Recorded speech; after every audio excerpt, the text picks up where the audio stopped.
they don't really have urticating hairs on their abdomen, but they do have urticating hairs. Hi everyone, welcome back to my channel. I'm so sorry it took so long to post this video, but I tried filming it a few days ago and I've been getting over a cold, so it just did not go well at all. Hey everybody, oh gosh, I can't. Why is my voice like this? So here we are, and I am here to talk to you guys today about 5 tarantula species that are a little bit sassy. To the range. In my previous video, we kind of talked about if you're ready for an old world. Some could consider these stepping stones to old world tarantulas, I guess. So if you're already keeping beginner species of tarantulas and you're looking for something that has a little bit more attitude, today's video is perfect for you. And even if you're not keeping tarantulas currently and you want to go for something that's a little bit more defensive than your average beginner tarantula, then these are also great options for you. Anyway, I've picked 5 of my favorites, and today we are going to talk about them and why I really like them. But before we get into today's video, I wanted to thank Micro Wilderness for sponsoring this. Micro Wilderness is an online vendor who specializes in a variety of inverts. I've personally used them before and I've had a great experience. I know a lot of you guys have too. Currently, they are running a Brachypilma pre-order. The pre-order sale contains a lot of more rare Brachypilma species, including the Smithy, Bohemi Classy, Albiceps. Oh, it also includes the Zenus intermedia, which is a pretty rare species, as well as many other species. If you go visit microwilderness.com and you enter code CAT15, you will get 15% off of your order, and that includes pre-orders and also stock. So I will include all of that in the link down below. Check it out and let's get into this.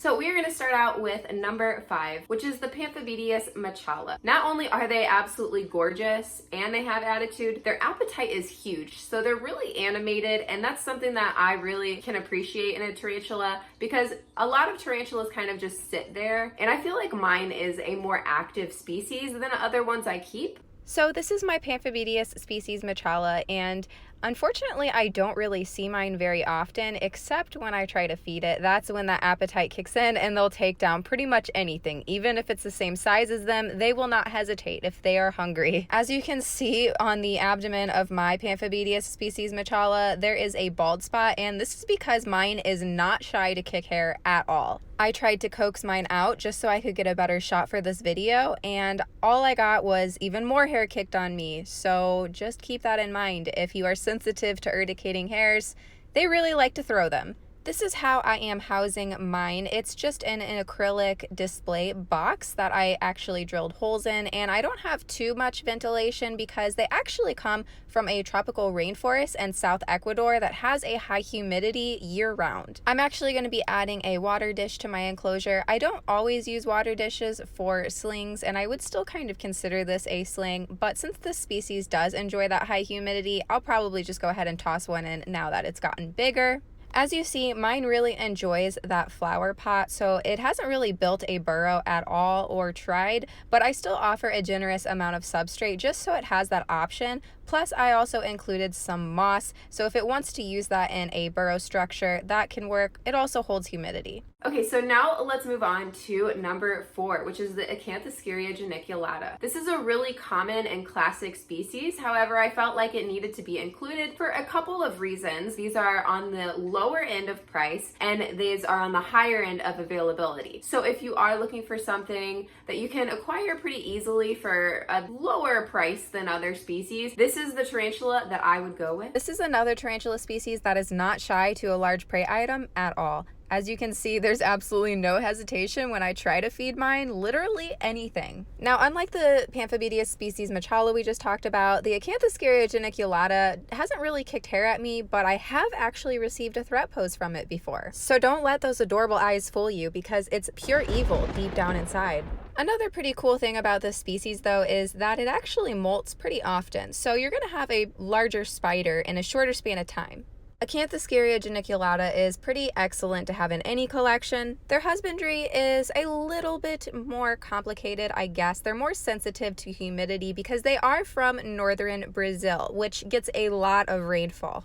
Because I do want to keep the humidity inside, I use this acrylic box with a lot of substrate and moss. I've also provided mine a large water dish and a nice cork bark hide. So number 3 is the Psalmopoeus Pulchera. I kind of went back and forth between other Psalmopoeus, but I really just like this one the best. I know a lot of people like the Armenia and a lot of people like the Cambridgii. I also love the Rhodoncus, but the Pulchera is one of the most lax of the Psalmopoeus species, and personally, when it comes to arboreals, I like that. Maybe if you're new to arboreals, this is the Psalmopoeus you should start out with if you're not going with something more friendly like an Avicularia. So this is my Psalmopoeus Pulchera sling, and I've been raising it for well over a year now. However, we haven't really gained as much size as the other Psalmopoeus that I've kept. As you'll see in this clip, she just grabs this cricket with no hesitation. So she does eat, and she is a pretty decent eater, but I do feel like arboreals are a little bit more difficult to feed sometimes. Anyway, this species is from Panama, and they actually don't really need humidity at all, but they do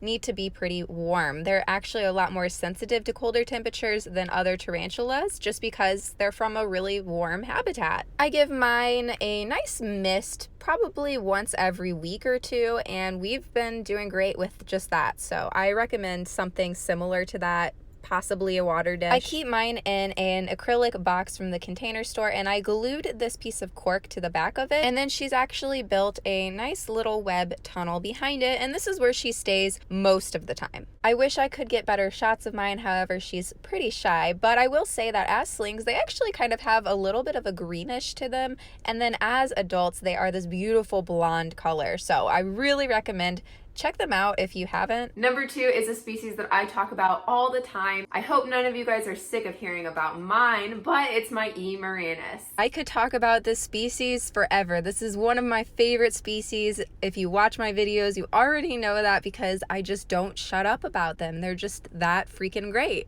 And boy, do they have a reputation for being nasty, but I've got to say that mine is pretty chill. When I first got her, she had some attitude issues. She did throw some threat postures, but ever since then, she just kind of webbed up her enclosure, minded her own business. I minded mine. We've got this understanding, and she is cool. Whenever she has food, she also lets me take the best shots of her, so it's really nice that she comes out because a lot of people don't get to see theirs pretty much ever once it makes a burrow. A lot of people mistake these as old world tarantulas, including me when I was a beginner, because if you don't notice, they don't really have urticating hairs on their abdomen, but they do have urticating hairs. Panphobia murinus actually keep their urticating hairs on their pedipalps as opposed to their abdomens. Their venom is also said to be more severe than the typical New Worlds. However, I don't really, fortunately, know anybody who's been bit by one. Oh my god, there's a chipmunk outside that I feed. Hi! Right, back to the spider. So this is actually from Brazil, and they do prefer a bit of a higher humidity.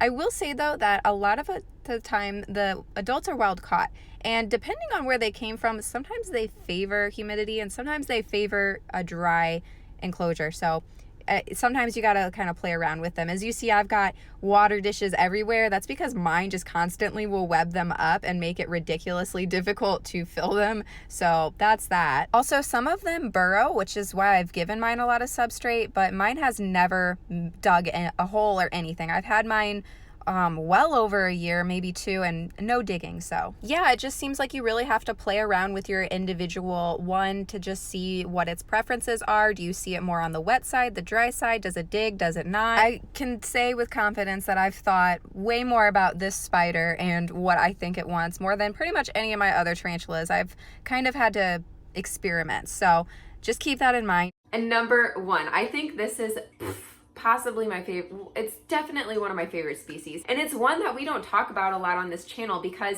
when I got it, it was really tiny and it has grown, but it's still really hard to film. I'm talking about the Iridopilma hirsuta. This is a very sassy arboreal species. I heard these grow up to be absolute bitches, but you know what? I'm okay with that because their beauty is phenomenal. Like, I love the way that they look as adults. It's one of those species that as it grows, you just see all these different really nice color patterns, and there's just really not one boring one. This is a very defensive arboreal species. However, so far I've had my sling for quite a long time now. It's grown a lot.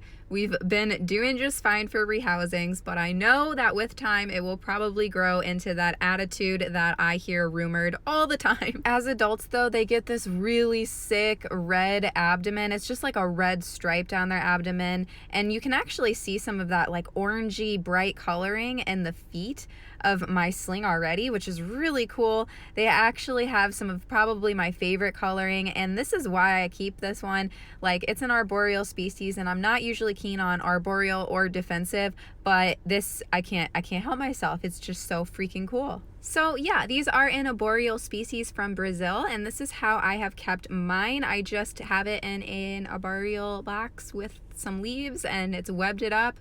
It's been happy. I've been happy. We got some cross ventilation in there. Even though it's uneven, it does the job. I just missed it like once or twice a week, and yeah, no problems.